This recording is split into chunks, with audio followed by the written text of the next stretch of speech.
ധർമ്മരാജ ആടാട്ട് സാറിനും ഇവിടെ വന്ന് ബ്രഹ്മാനന്ദ ശിവയോഗിയെ കുറിച്ച് വളരെ സമഗ്രമായും എന്നാൽ സൂക്ഷ്മമായും അവതരിപ്പിച്ച ഇരുവർക്കും ഈ സംഘടനയുടെ സംഘാടക സമിതിയുടെ പേരിൽ ആത്മാർത്ഥമായ നന്ദി അറിയിക്കുന്നു. ഒപ്പം വളരെ പ്രധാനമായി ഈ ഒരു സ്ഥലത്ത് ഒരു പരിപാടി നടക്കുമ്പോൾ മുഖ്യമായും ഉണ്ടായിരിക്കേണ്ട ഒരാൾ MLA ആണ്. അദ്ദേഹവും വന്നു. അദ്ദേഹത്തിന് ശ്രീ കെ ബാബു MLAക്കും ഈ സംഘടനയുടെ പേരിൽ ഈ സമ്മേളനത്തിന്റെ പേരിൽ നന്ദി രേഖപ്പെടുത്തുന്നു.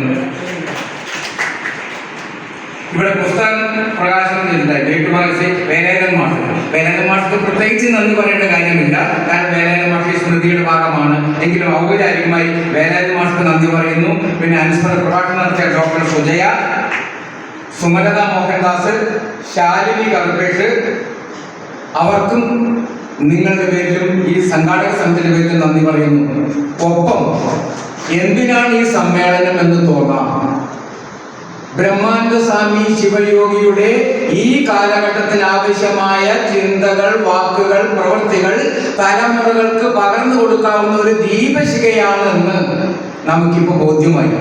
5ാം തലമുറയും 6ാം തലമുറയും 7ാം തലമുറയും ഇവിടെ ഇരിക്കുന്നു.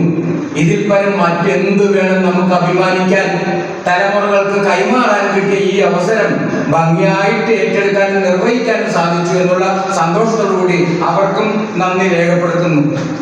എല്ലാവർക്കും അതിനേക്കാൾ ഉപരി, കാരണം വലിയൊരു ആശങ്കയുണ്ടായിരുന്നു.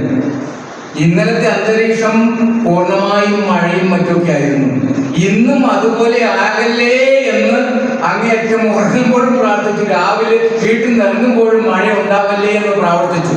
ആദ്യം ഒരു 150 പേർക്കുള്ള ഭക്ഷണം ഇതൊക്കെയാണ് പ്ലാൻ ചെയ്തുകൊണ്ടിരുന്നത്. പിന്നെ വിളിച്ച് സ്നേഹത്തോടു കൂടി വരണമെന്ന് അങ്ങേയറ്റം ആഗ്രഹമുണ്ട്. പക്ഷെ ഒരുപാട് കല്യാണങ്ങളുടെ ക്ഷണമുണ്ട്, ഒരുപാട് ഗൃഹപ്രവേശങ്ങളുടെ ക്ഷണമുണ്ട്. അതുകൊണ്ട് വരാൻ കഴിയില്ല, ദയവായി ക്ഷമിക്കണമെന്ന് പറഞ്ഞ ഒട്ടേറെ സുഹൃത്തുക്കളുണ്ട്. ആ സുഹൃത്തുക്കൾക്ക് നന്ദി.